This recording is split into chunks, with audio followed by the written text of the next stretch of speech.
আমার আমার দোস্তর জীবন যৌবন একেবারে তেজপাত হয়ে গেছে, তাই জন্য আকিসবিরি টান দিয়ে সেফ জোনের ভিতরে যাইতেছি, কিন্তু যাওয়ার সময় দেখি আমাদের সামনে পুরো একটা এনিমির বংশ ঘুরাফেরা করতেছে। বন্ধু বলতে এনিমিগুলোর দেখে এবার আমরা একটু শুয়ে শুয়ে এখান থেকে প্রোটিন খেয়ে শরীরে শক্তিটা বাড়ানি, তারপর জোনের দিকে যাবো, কারণ এখন যদি দেখে ফেলে তাইলে আমাদেরকে সানডে মানডে ক্লোজ করে ফেলবে।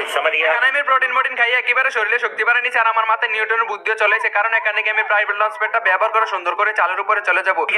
তুই দেরি করিস না, তুই আমার পিছনে পিছনে চলে, কারণ আমরা দুইজন এখান থেকে ম্যাচটাকে সুন্দরভাবে বুয়া করে ফেলবো। এখানে অলরেডি আমার বহু টিমমেটও চলেছে, টিমমেট যেহেতু চলেছে এখান থেকে আমরা ম্যাচটাকে বুয়া করে ফেলতে পারবো, মানে এই চালের উপর থেকে। কিন্তু ভাই চালের উপর ওটার মোট 50 বছর পরে এনিমিগুলোর সাথে দেখা হয়েছে, তাও এনিমিগুলো নো ওয়ার্ক করতেছে, মানে নোবের মতো ঘুরাফেরা করতেছে, ওদেরকে মারতেও পারতাছি না। আমার টিমমেটও ফায়ার করতেছে, তাই জন্য মারতে পারতাছি না, কিন্তু আমার কাছে গোড়ার ডিম আছে, গোড়ার ডিম মারতে পারলে মনে হইব এই গোড়ার ডিমটা ড্যামেজ খেলে সানডে কিছু হইলো না। তুই গোড়ার ডিম কই চলে গেছে, এরকম গেলে হইব।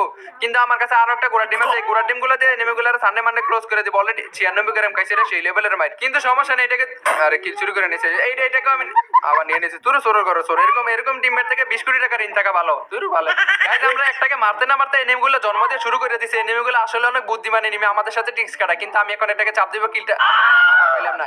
এখন আমি 20 লাখ টাকা ঋণ করলাম, আমার ঋণ ভালো আছে, তাও এরকম টিমমেটের দরকার নাই। তো গাইস এখানে এনিমিগুলোর